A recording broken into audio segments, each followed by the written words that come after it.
English के exam की एक दिन पहले तैयारी कैसे करें।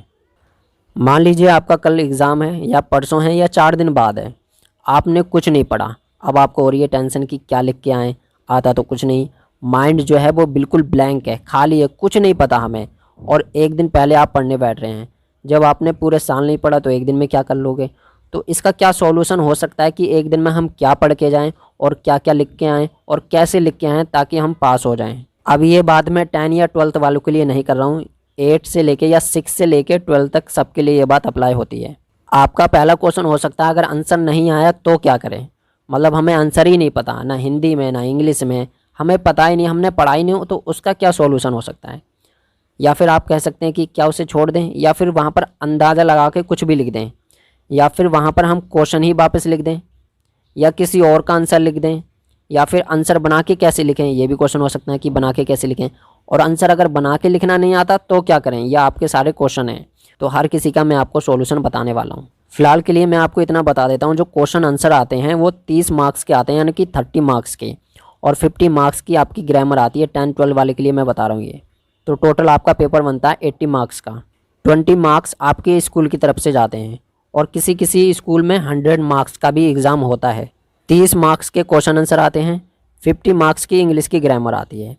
तो अब आप ये चीज़ देखिए कि ज़्यादा नंबर का क्या चीज़ आ रही है, ग्रामर आ रही है, तो आपको ग्रामर पे ज़्यादा ध्यान देना है। 30 नंबर के आपके सिर्फ क्वेश्चन आंसर आते हैं, और हर क्लास में 2 बुक होती हैं। आप एक बुक का रट्टा मार लोगे तो दूसरी बुक तो रह गई, तो इसका क्या सोल्यूशन है। तो एक एक करके चलिए बात करते हैं। पहला सोल्यूशन देखते हैं। आपका क्वेश्चन हो सकता है क्या रट्टा मार के याद नहीं कर सकते। देखिए, अगर आप रट्टा मार के याद कर सकते हैं तो कर लीजिए, बहुत अच्छी बात है। बट एक दिन में आप कितना ही रट्टा मार पाओगे। एक चैप्टर याद कर लोगे, 2 याद कर लोगे, या हद से हद 3 याद कर लोगे।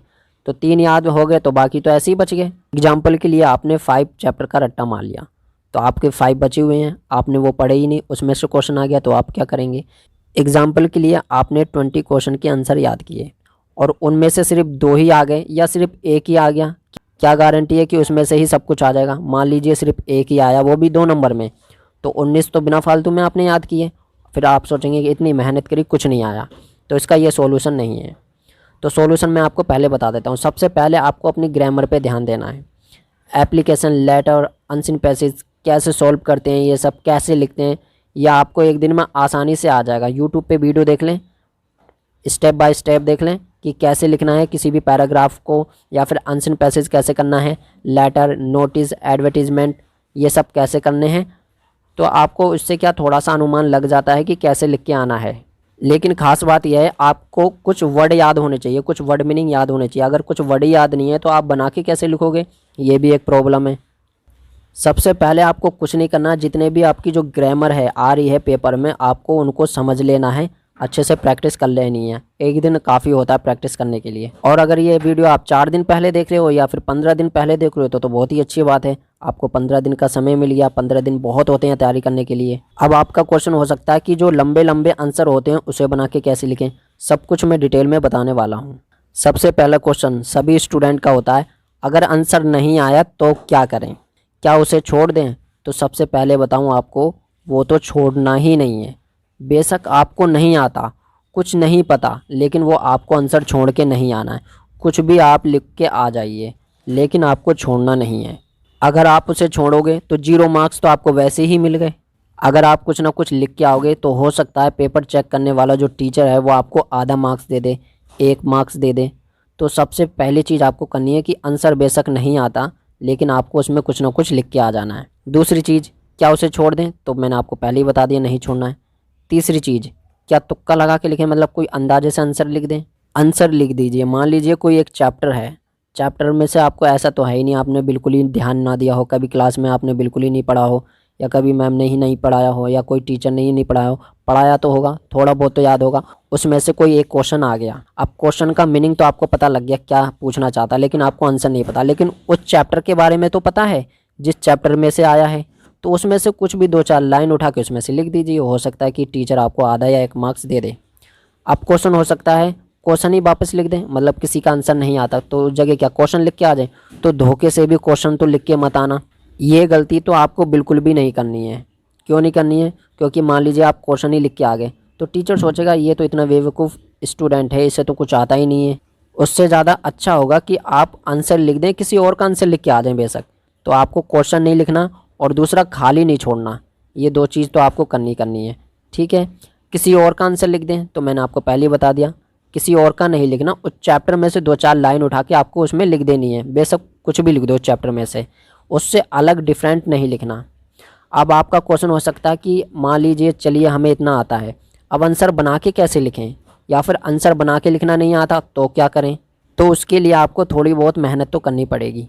पहला आपको काम करना है, जितने भी आपके चैप्टर हैं उनकी हिंदी आपको पता होनी चाहिए। कम से कम चीज़ बता रहा हूँ मैं आपको, हिंदी तो पता होने ही चाहिए।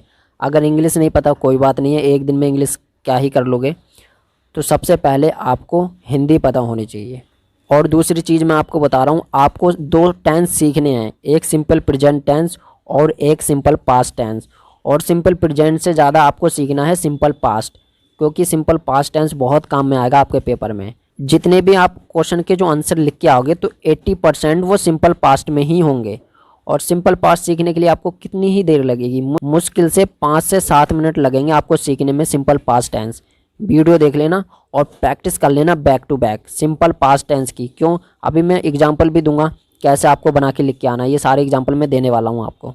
जितने भी टेंस होते हैं उनमें सबसे छोटा फॉर्मूला सिंपल पास्ट का ही होता है। सिंपल पास्ट आपको सीख लेना है, नेगेटिव इंट्रोगेटिव 4 सीखने हैं, मतलब एक ही होता है उसके 4 बना देने हैं, ज़्यादा नहीं। जब आप 10 एग्जाम्पल बना लोगे ना तो सिंपल पास्ट टेंस आपको ऐसे ही आ जाएगा। लेकिन उसके लिए आपको सेकंड फॉर्म पता होनी ज़रूरी है, सेकंड फॉर्म आपको याद होनी ज़रूरी है। तो थोड़ी बहुत तो आपको पता होंगी ही, ऐसा नहीं है बिल्कुल ही खाली बैठे पड़े हो। आंसर बना के कैसे लिखें ये मैं आपको लास्ट में बताऊंगा, और आंसर बना के लिखना नहीं आता तो क्या करें, इसको भी हम लास्ट में डिस्कस करेंगे। फ़िलहाल के लिए थोड़ी बहुत आपको वोकैब आनी चाहिए, सेकंड फॉर्म पता होनी चाहिए। फर्स्ट फॉर्म तो आपको पता ही होती है, सेकंड फॉर्म आपको थोड़ी बहुत इतनी आनी चाहिए कि आप एक पेपर करके आ जाओ। तो सबसे पहले आपको सिंपल पास्ट टेंस सीखना है, नेगेटिव इंट्रोगेटिव और इंट्रोगेटिव प्लस नेगेटिव। अगर आप इतना कुछ नहीं सीख सकते तो सिंपल सी 2 चीज़ सीख लीजिए, एक सिंपल पास्ट इतना सीख लो और सिंपल पास्ट का नेगेटिव सीख लो, बस। इंट्रोगेटिव सीखने की ज़रूरत है ही नहीं। और एक आपको सीख लेना सिंपल प्रेजेंट। अगर सिंपल प्रेजेंट भी नहीं सीख रहे छोड़ दीजिए, सिंपल पास्ट तो सीख ही सकते हो, ज़्यादा टाइम नहीं लगेगा, 5 से 7 ही मिनट लगेंगे सिंपल पास्ट सीखने में, उससे ज़्यादा टाइम आपको नहीं लगेगा। आप मेहनत भी करना नहीं चाहते और आप पास भी होना चाहते हो तो ये मुमकिन नहीं है, फ्री में कुछ भी नहीं मिलता, इतनी मेहनत तो आपको करनी पड़ेगी। तो कुछ नहीं करना, आपको सिंपल पास्ट टेंस सीख लेना है, और सिंपल पास्ट टेंस सीखने के बाद आपको 20 क्वेश्चन तुरंत लेने हैं और प्रैक्टिस कर लेनी है। तो उससे क्या होगा, आपको सिंपल पास्ट टेंस आ जाएगा। और सिंपल पास्ट टेंस का ही यूज करके मैं आपको आंसर बताने वाला हूँ लास्ट में कि कैसे लिख के आएंगे। अब हम थोड़ी सी बात कर लेते हैं ग्रामर के बारे में। आर्टिकल्स हर बार आते हैं 10-12 क्लास में, 2 नंबर में आते हैं।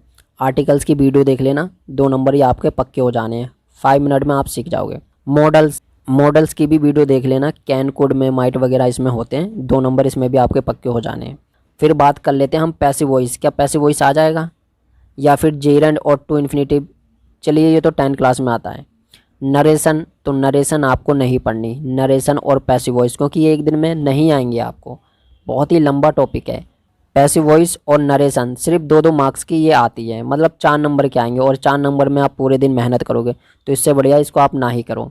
अब हम बात कर लेते हैं एप्लीकेशन और लेटर, 5 नंबर में आते हैं और ये ऑप्शन में आते हैं, दोनों में से कोई एक लिखना पड़ेगा। तो आपको पता होना चाहिए कि एप्लीकेशन या लेटर कैसे लिखते हैं, इसका फॉर्मेट देख लेना, अगर आपको फॉर्मेट पता है तो आप आसानी से लिख दोगे। अनसीन पैसेज हमेशा 15 मार्क्स के आते हैं, हर बार 15 नंबर के। पैराग्राफ राइटिंग 5 नंबर में आती है। नोटिस एडवर्टीजमेंट 3-3 नंबर में आते हैं, ऑप्शन में देगा ये आपको, और उनमें से कोई एक लिखना पड़ेगा। क्वेश्चन आंसर से ज़्यादा आपको ग्रामर में फोकस देनी है, क्यों, क्योंकि ग्रामर ज़्यादा नंबर की आ रही है। अगर आप क्वेश्चन आंसर रट्टा मारने बैठे तो पूरा दिन उसी में ही निकल जाएगा, ग्रामर तो आपकी रह गई। मैं उनके लिए बता रहा हूँ जो एक दिन पहले वीडियो देख रहे हैं और उन्हें कुछ भी नहीं आता, लेकिन मैं इस बात की गारंटी ले सकता हूँ, अगर आपने इतना कुछ कर लिया तो आप पास होके ही आओगे। अब आपका क्वेश्चन हो सकता है आंसर बना के कैसे लिखें, मतलब आंसर बना के लिखना नहीं आता तो उसके लिए क्या करें। तो उसके लिए मैंने आपको बता ही दिया है, पहले सिंपल पास्ट टेंस आपको सीखना है। मैं समझ लेता हूँ आपने सिंपल पास्ट टेंस सीख लिया, सिंपल पास्ट टेंस की आपके पास नॉलेज होनी चाहिए, तभी आप आंसर बना के लिख पाओगे। एक क्वेश्चन है, why do Bholi's parents accept Bishamber's marriage proposal, यानी कि जो भोली के जो पेरेंट्स थे उन्होंने बिसाम्बर्स का जो मैरिज प्रपोजल था वो एक्सेप्ट क्यों कर लिया, स्वीकार क्यों कर लिया, मतलब वो राजी क्यों हो गए। लेकिन ये क्वेश्चन है ना, ये सिंपल प्रेजेंट में है, तो इसका आंसर भी सिंपल प्रेजेंट में ही आएगा।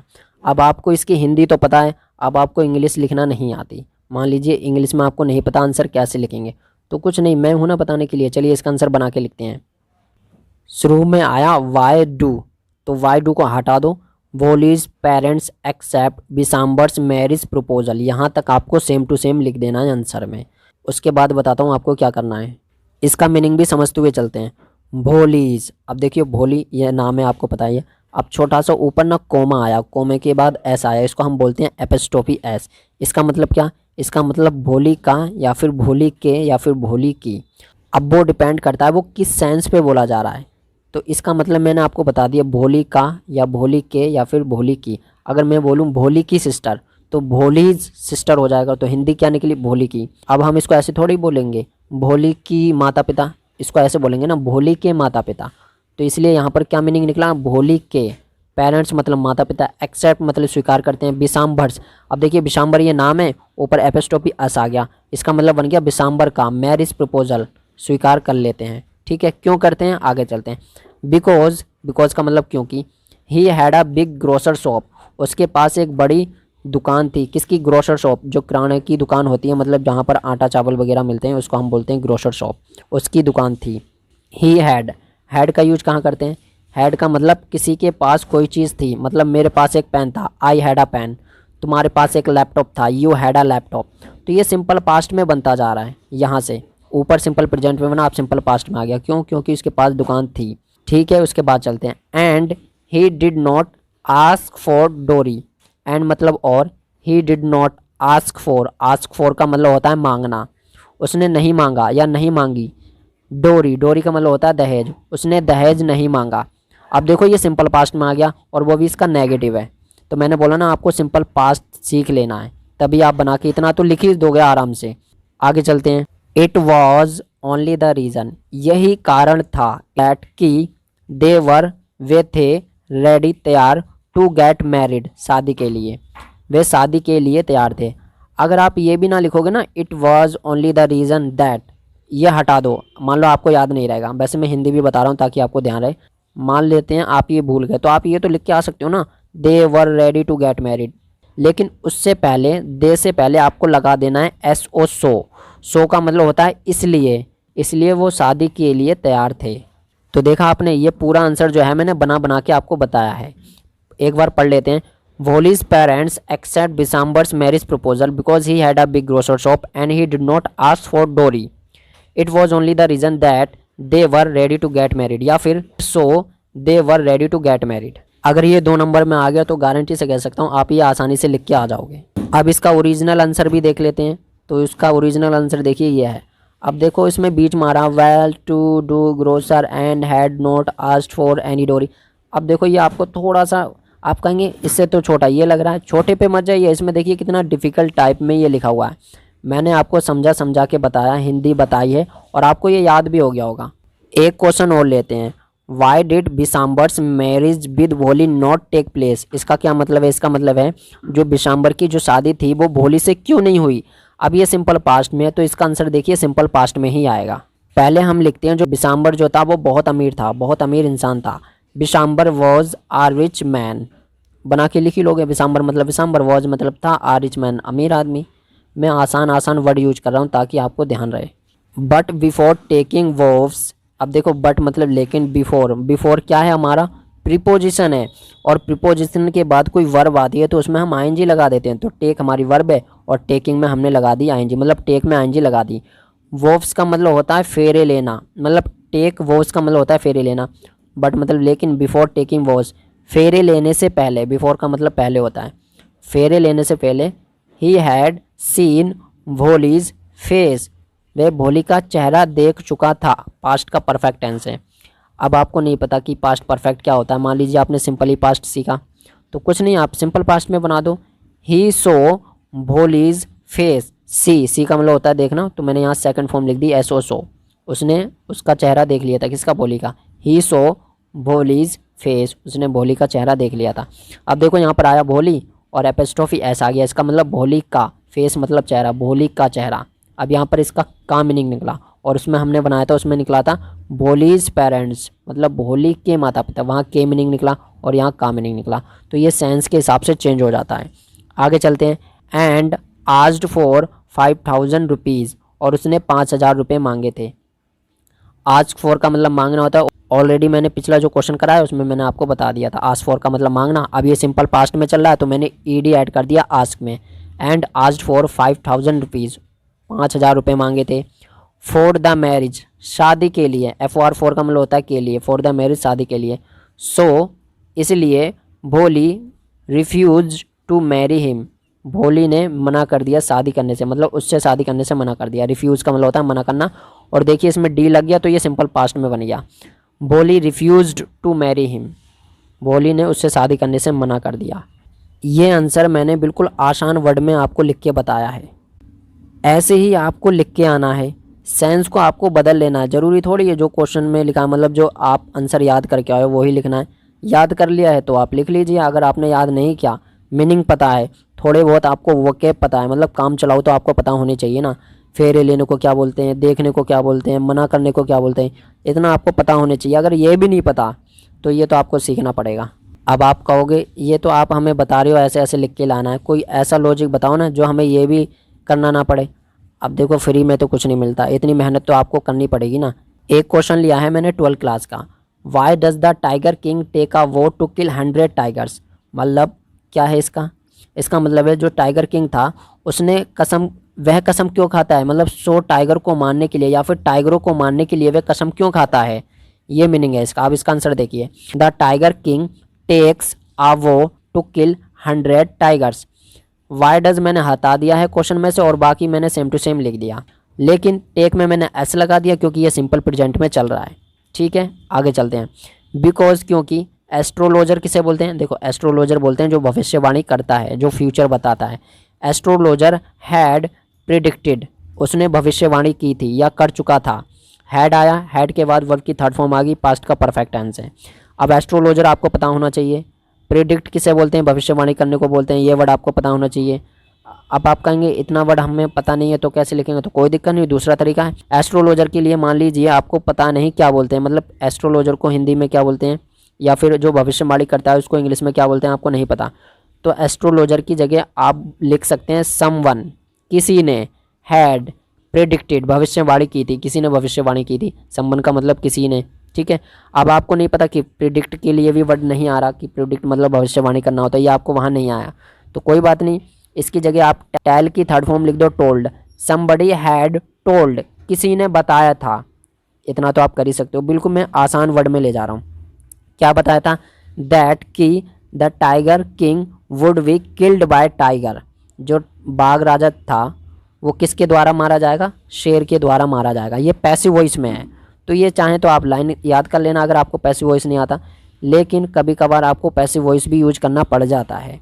अगर आपको ये नहीं आता, मान लीजिए कोई टीचर चेक कर रहा है, अगर आपने पैसिव वॉइस बिल्कुल ही यूज़ नहीं किया कोई दिक्कत नहीं है, आंसर आपका ठीक होना चाहिए। वो सोचता है टीचर कि आपको कुछ ना कुछ आता है, आपने मेहनत की है। ये इसका आंसर हो गया। चलिए दोबारा बोलता हूँ, the tiger king takes a vow to kill 100 tigers because astrologer had predicted that the tiger king would be killed by tiger. Astrologer की जगह मैं लिख सकता हूँ समवन, ठीक है। प्रिडिक्टेड की जगह लिख सकता हूँ मैं टोल्ड, अगर आपको वर्ड नहीं आ रहा। और एक चीज़ मैं आपको और बता रहा हूँ, ऐसा कोई वर्ड नहीं है जो रिप्लेस नहीं किया जा सके। भोली वाले चैप्टर में जो भोली थी वो बोलते समय अटकती थी, अटकने को बोलते हैं मतलब हकलाती थी, स्टैमर बोलते हैं। अब आपको स्टैमर वर्ड ही नहीं पता, अब आप कैसे बनाओगे? कोई दिक्कत नहीं है, इसको दूसरे तरीके से बनाइए। वह रुक रुक कर बोलती थी, अब आपको नहीं पता रुक रुक कर को क्या बोलते हैं, कोई दिक्कत नहीं है, इसको तीसरे तरीके से बनाइए। वह अच्छे से नहीं बोल पाती थी, ऐसे तो बना ही सकते हो, तो इसको हम बोलेंगे she was not able to speak clearly, साफ साफ नहीं बोल पाती थी, ऐसे भी आप बोल सकते हैं। अब आप बोलेंगे इसका मीनिंग तो ये हुआ ना, वे साफ साफ नहीं बोल पाती थी, बेशक यही मीनिंग हुआ, लेकिन आपको कुछ लिखना ही नहीं आ रहा तो उसकी जगह तो आप लिख ही सकते हो ना, ये कुछ ना कुछ आपको नंबर मिल जाएंगे। She was not able to speak in proper way, वे अच्छे से नहीं बोल पाती थी, वे अच्छे तरीके से नहीं बोल पाती थी। मीनिंग को आपको चेंज कर लेना है। एक चीज़ मैं आपको और बताता हूँ, वो दिखने में अच्छी नहीं थी, कैसे लिखेंगे? और उसका जो चेहरा था उस पर क्या थे, चिकन पॉक्स हो गए थे, ठीक है। अब आपको वर्ड ही याद नहीं है चिकन पॉक्स के लिए क्या लिखें, तो कुछ नहीं, सिंपल सा आपको लिख देना है, वह अपनी बहनों की तरह दिखने में खूबसूरत नहीं थी। आपको इतना लंबा सेंटेंस लिखना नहीं आ रहा। पहले आप लिखो वह सुंदर नहीं थी, शी वॉज नॉट ब्यूटीफुल, ये तो आप लिख ही सकते हो। अपनी बहनों की तरह, इसको बोलते हैं लाइक हर सिस्टर्स, की तरह, लाइक हर सिस्टर्स, तो ये पूरा बन गया। She was not beautiful like her sisters. दूसरे तरीके से बनाते हैं, उसका चेहरा अच्छा नहीं था, हर फेस वॉज नॉट गुड। बस सिंपल सा तरीका है बिल्कुल बनाने का। अगर आपको हिंदी से इंग्लिश में ट्रांसलेट करना नहीं आ रहा तो उस लाइन है उसको सेम टू सेम आपको मान लीजिए ट्रांसलेट करना नहीं आ रहा तो उसका सेंस आप बदल दो, दूसरे सेंस से बनाओ, दूसरे तरीके से बनाओ उसको, लेकिन बन जाएगा। ऐसा नहीं है कि हमें हिंदी नहीं आती या उसकी इंग्लिश नहीं आ रही। हकलाना क्या बोलते हैं, चिकन पॉक्स, वर्ड याद ही नहीं रहा क्या लिखेंगे, कोई दिक्कत नहीं है, दूसरे तरीके से लिख के आइए। तो मैंने आपको इतना बता दिया है कि आंसर बना के कैसे लिख के आना है। उसके लिए आपको सिंपल पास्ट टेंस याद कर लेना है, सीख लेना है। तो सिंपल पास्ट टेंस आप सीख लोगे तो क्या होगा, इससे आपकी काफ़ी मदद हो जाएगी। और कम से कम आपको कुछ नहीं करना, तो हिंदी तो पता होनी ही चाहिए हर चैप्टर की, इतना तो आपको पता होना ही चाहिए।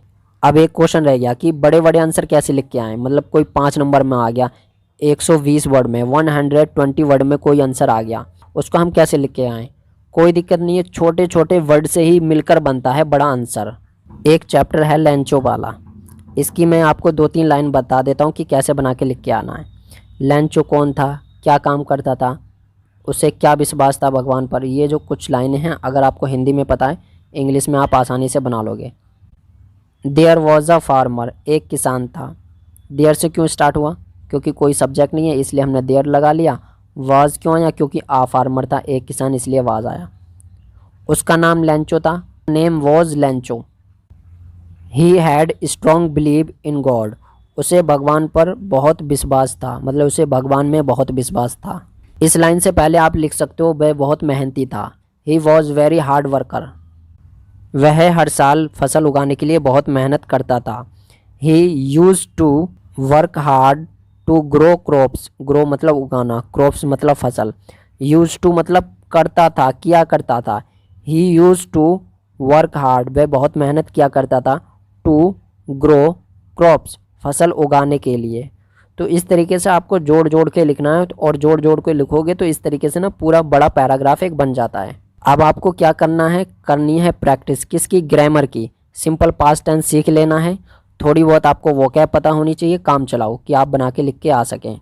तो इसमें मैंने आपके सारे पॉइंट रखे हैं जितना आप पूछना चाहते हो। आंसर बना के कैसे लिखें, बड़े बड़े आंसर कैसे लिखें, पैराग्राफ की तरह आंसर कैसे लिखें, अगर नहीं आया तो क्या करें, या कोई हमें वर्ड नहीं आया तो उस वर्ड की जगह कौन सा वर्ड लिख के आएँ। मैंने सारे आपके क्वेश्चन लिए हैं और उसके आंसर भी मैंने आपको बताए हैं। अगर अभी भी कोई क्वेश्चन आपका रह गया तो कमेंट में लिख के पूछ सकते हैं। तो मिलते हैं नेक्स्ट वीडियो में, जब तक के लिए आपको करनी है प्रैक्टिस।